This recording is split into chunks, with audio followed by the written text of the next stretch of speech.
Near the end of 1947, Governor Ben T. Laney laid the cornerstone of what would become the governor's mansion. I want you to know I looked for that cornerstone today. It is right outside this door here if anybody wants to go see it. More than 300,000 old bricks were needed to complete the project, and construction took 2 years and another $97,000 appropriated for the General Assembly. The governor's mansion opened on January 10, 1950, but there was no ceremony. But we will not make that mistake again. We're celebrating 70 years. And Sid McMath moved in on this day 70 years ago. Let me emphasize, it's February 3, 1950. The McMath family moved into the governor's residence, and here we are 70 years later. But the public was invited to tour the building during the first week of its opening. Within that first week, more than 180,000 visitors toured the governor's mansion. Now, some of you are skeptical about that number, so if you'll look behind on the picture on the table there, you will see the line of people in the snow to tour the new governor's mansion. And so, while 180,000 visitors visited it early on, it's been busy here since then as well. There are many memories that are created here from the first day here in the mansion to the times that you have an open house, to the different events, and the look of the child that comes in here for the first time and sees what the People's House looks at. It is warming to your heart and realize how important this is to the people of Arkansas. Last year in 2019 alone, there were 181 events and more than 15,000 visitors. Within the last 5 years, 72,000 visitors have come to the mansion, and during that time, there were 850 events. So if you estimated each year about 15,000 visitors that come in here, plus the original crowd, you would have over 1.2 million visitors coming to the mansion during the time that it has been completed. This place is called the People's House, and we hope to treat it as such. I'm grateful to celebrate its 70 years alongside our distinguished guests today. And now it's my pleasure to hand the microphone over to our previous governors to say whatever comments they wish on this 70th anniversary. And then First Lady Susan will have additional comments at the end in terms of an announcement as well. And so with that, for these governors, for the last 28 years, have governed this state, have lived in this residence, and I'm honored to introduce my successor, Governor Mike Beebe. My predecessor, perhaps. That's all right. That's all right. I've had enough. Susan and Governor, thank you for getting everyone together and for celebrating a historic occasion. Particularly thank you for inviting all of the members of previous governors' families where the governor is no longer with us. It's a great tribute from the McMaths on down, a rich history. I don't have a lot to say because I think he covered the history very well, and that's what we're here about right now. So a very short thank you to each family that's contributed something to this mansion and to, as Asa said, the People's House. Because each family has contributed something, from the Cherries getting the pre-Revolutionary War grandfather clock to the Huckabees' vision of a grand hall, which truly changed everything about this place. All of us have contributed. Jim Guy, Frank did, and everybody contributed something along the way. The guy that I thought was Sterling, Dale Bumpers, probably contributed humor. It's still somewhere resonating in these halls. But it is a legacy that all of us share, but that we pass on to future generations, so that every family that lives here will understand the importance and the significance of the history and the importance of this place. So thanks for being here. Governor Mike Duncan. Well, Janet and I have been married for, it'll be 46 years this year. We've lived in a lot of places, but we've actually lived longer in this particular residence than any other place we've lived in the 46 years of marriage. And by the way, it's the only place we got evicted from. They told us we had to go. So it brings back some extraordinary memories, not the least of which the honor, the extraordinary honor of being able to live here. I mean, only 46 people have had the privilege of serving as governor of this great state. And part of the joy since Governor McMath has been to live in the official residence. And there's some terrific memories, wonderful memories. And I would be remiss if I did not say that the first resident of this particular place, Governor McMath, was an extraordinary person. I want to say this because my tenure was sometimes tough. And he called me on a regular basis just to encourage me and to chat about things. You have no idea how much I will always cherish the first resident of this home, Sid McMath. What a legacy that he started and the rest of us have been able to enjoy. We all have great memories of trying to corral kids here and wondering where they were when they found the hiding places. I often said that the best part was not that the fence and the wall kept bad people out, it actually kept our kids in. Thank God for the troopers, because there were times when I think they would have bolted, but they had strict orders to tie them to the fence if anything looked like they were going to leave. But thank you all for coming back. A special thanks to Governor Hutchinson and to Susan for having the vision of bringing us all back together just to reminisce and to celebrate this place and the people who have had the extraordinary privilege to live here.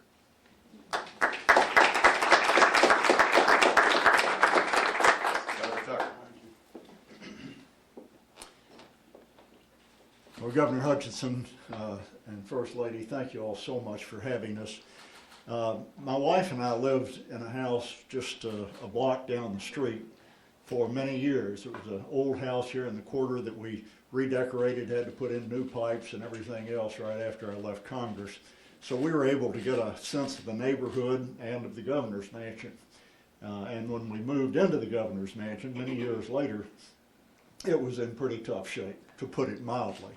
And the neighborhood was still a very tough neighborhood. But there were actually two governor's mansions at that time. President Clinton could not leave the governor's mansion because he needed to get ready to go into the White House, and he needed to continue to do his work somewhere. I needed to get in the governor's mansion so we could have a special session of the General Assembly to deal with a pressing problem that was there. I remember that. So we cut a deal, and the deal was my house out west would be the governor's mansion until he was out and sworn in as president, and that's what we did, and then I came here. So there are actually two governor's mansions that the governor's mansion here in this room, we had magnificent entertainment, grand piano players, wonderful other musicians, and we had a crowd of citizens from around the state who would come to listen. We had picnics in the backyard and so forth. But all of the governors had pets here, I expect. The stories of the dogs and the cats that lived, prospered, or died here and were buried here are many. We had a dog that was kidnapped actually by some of the folks in the neighborhood, had a telephone number on its collar, and we got a ransom call from the kidnappers, and they just had a number, and they talked to the state police and told them how much money they wanted to give the dog back wherever they were. They didn't know where we were, and so the state police went and accepted their offer to take the dog back. They also took them on a little journey, and we had our daughter Sarah, who was 10 at the time, loved to play the piano down here all the time, and I'd come and listen to her. We had one of the most fun times with our 10-year-old daughter was when she called me and said, or called my wife and said, Mom, there is a man in a black uniform with a mask on and a rifle outside my window. This was on the second floor in her bedroom up here. And Mommy said, "Yes, dear." She said, "Well, is there something I should know?" And Betty said, "Yes, President Clinton is here visiting," and that's the Secret Service. And the thing I liked, I think, the most, just because it really pleased me, was when our 16-year-old daughter had one of her boyfriends who was particularly enjoyed, but I was a little doubtful about. He came to the door to pick her up for the first time, to the front door, and the state police, fully armed with a pistol on his side, opened the door to him. And you know, he behaved much better from that. So the stories of family and animal life in the midst of doing the business of the people of the state is glorious, and I'm so pleased and proud to have been part of that with my wife, Betty. I'm sorry she couldn't join us this morning, but I thank you very much, Governor and Mrs. Hutchinson, for what you've done. This is just a wonderful thing. Thank you. Thank you.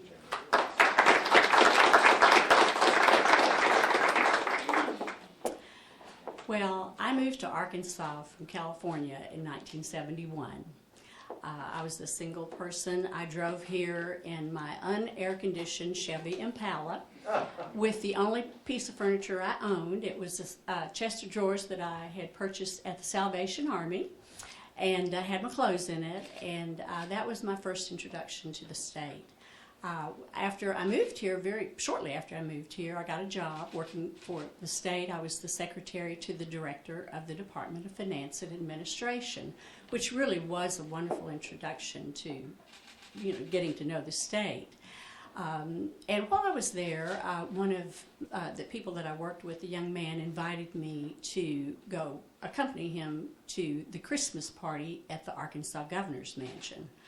Well, I'm going to tell you, I've never been so excited in all my life. I surely never thought that I would get to come here. And so I borrowed a long dress from my sister, and off we went to the party. And I will never forget walking up to the front door, just the awe that I felt at getting to come here. And when we came in the front door, Governor and Mrs. Dale Bumpers, welcomed us. And I was just awestruck. To get to meet them and to get to come to this house. Well, fast forward to 1980, and when my late husband Frank and I moved into this house. Again, I never in my wildest imagination would I have thought that we would be here, and many other people's imagination as well. But I just had such a sense of awe, and I had lost my awe a little bit for governors, because being married to one, I finally realized they do put their pants on one leg at a time, just like the rest of us. So let the record be straight. But Frank and I thoroughly enjoyed. We only lived here 2 years, but it was such an honor and a privilege. And I quickly learned that really one of the biggest joys of living here was getting to work with the staff. They had been here before, and they welcomed us in. And of course, they were here after we left. But we loved working with the administrators here in the house, with Liza Ashley, who was the cook, with Johnny Bopp, who worked in the gardens, and the state troopers, and they all became like a family. The other thing that we enjoyed about being here is meeting people from all 75 counties who came here for, as has been mentioned, all of the different events that we hosted. And it just was such a joy and pleasure, and that was really when I fell in love with the state of Arkansas. Frank and I really, counted it a privilege and an honor to live and serve here, and we just, it's fun to remember. Thank you.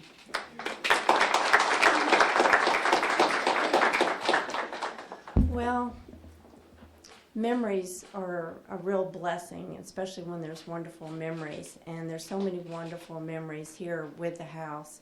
And the people of Arkansas making such a great sacrifice. I mean, coming off of World War II and being so agricultural. I mean, those amounts of monies was a rich man's house.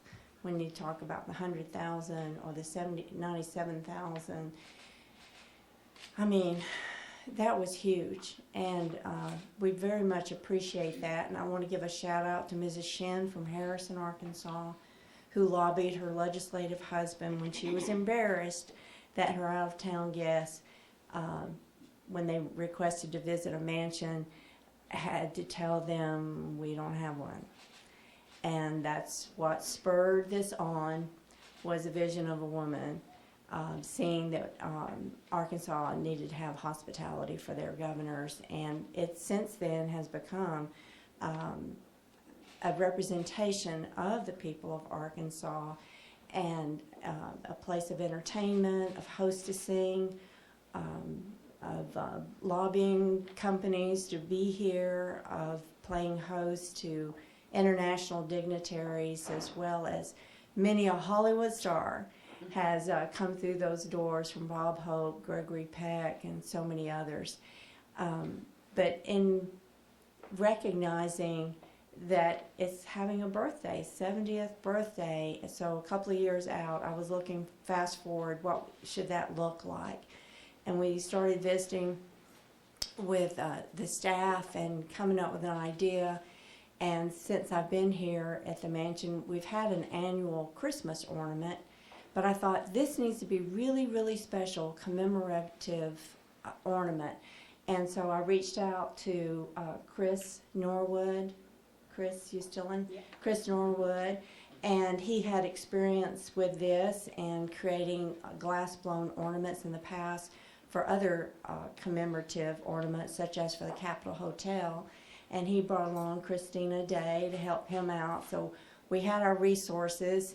And then, well, besides photographs of the mansion, we also needed artistic drawings for the company to look at and get an idea. Of course, they're outside of Arkansas, the company.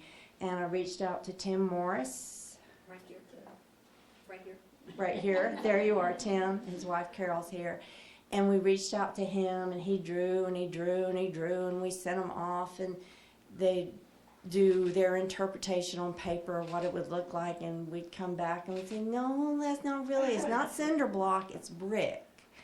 And no, those are windows there, and there's more windows, and you missed them, and all this. So we kept going back and forth on it, and Chris and Tim were so patient and working with them, and then finally we got it. And so we're emphasizing the main part of the house. So it's a replication, it's not a duplication, but to give people a real sense of their mansion. And the Mansion Association, the 501c3 fundraising arm for the people and for the Arkansas Governor's Mansion Commission, garnered up the money and made the purchase for the ornaments and any expenses with it. And we expect the ornaments to come by July of this year, and we will be selling them online. Again, the profits would go back into the Mansion Association coffers. And again, that's the money we rely on for the furnishings, from the furniture to draperies to chandeliers, even to some maintenance work or appliances. The marble fireplace, that was through the Mansion Association. I can go on and on what all they've done to help. So that money will go back in there. And again, you'll be able to order online, friendsofthemansion.org.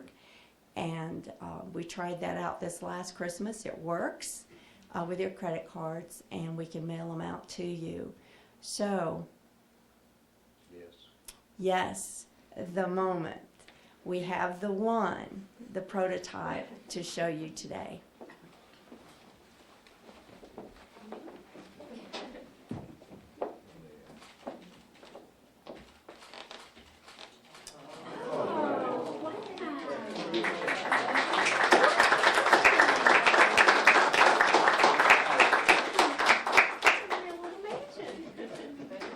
We're gonna get each of you one without charge, When they come. We'd be happy to take any questions if there are any. Gonna want to see the backside too. Yeah. The backside. No, you're good, you're good. And you'll see the state seal is there at the apex. We didn't do the extension of the columns. We tried to keep it a little bit more simple because blown glass is so fragile. And it's not totally symmetrical because that's how the house is. The kitchen wing is a little bit longer than the library wing. Okay. We were trying really hard. You did good. And it is styled after Jefferson's Monticello. The architects did that on purpose. Cromwell architects patterned the whole grounds configuration after Monticello. So we try to keep with that. Any questions? Governor, this is for you and the First Lady. With you've got a couple more years here. Any improvements you'd like to see or changes you'd like to see to the mansion over the next few years? I better not yield the floor to the First Lady. I'm not even sure why I'm standing up here on that question. First of all, I'm very proud of the First Lady for the changes that have been made with the additions and with the improvements and with the repairs. And I thought that Governor Beebe really expressed it well, that every governor has added while they're here value, memories, and I hope that we can have that same addition in terms of value to this mansion, that we leave it in good shape but also increase historic value. And so we want to look at ways that we leave this something that Arkansas will be very proud of. But there's not anything specific that we would add that we want to be able to do within the next couple of years. Yes. Well, no, I'm not correct. We're in the progress right now using the second grant from the Arkansas National Cultural Resource Commission. And you may have noticed, hopefully you noticed, that we not only have the lanterns at the front gate, but they've been retrofitted and changed out to burn electricity. And those same lights are all along 18th Street now, as well as going down Spring Street. So many of our guests, I don't have parking on site except for maybe a dozen extra cars. And so our guests have to walk in one of those gates, and the lighting is not the best. So now we have lighting, and we're really excited about that. There's other infrastructure things that we're using that grant for. We're having a commercial fire alarm system installed throughout both buildings, and sensors and so forth for security. So these aren't those glamorous things necessarily, but they're very, very important. We're upgrading our audio-visual system through that grant money for the Janet Huckabee Grand Hall, because we do have so many guests here that need that audio-visual, and it's important to keep up with the times and be fully in the 21st century and use the latest technology. So there's things like that that are going on outside the scenes, and I'm hoping the Mansion Association will garner up enough money to where we can continue to add to the sculpture garden. We have 3 out there now, and we're very, very proud of those, and they really bring grand attention to the property. And again, any and everything that we're doing here is on behalf of the people of Arkansas, for us to extend the culture, the pride of being Arkansan, and we see this property as being representative of the goodness and the greatness of our great state of Arkansas and her people. All right, so with that, thank you all for being a part of this, and we're going to take some photos. And I think it would be good if we took some photos right here and then we went outside maybe for some. Let's start right here though. And with that, then we'll have our luncheon. We look forward to seeing everybody at the luncheon that'll follow shortly.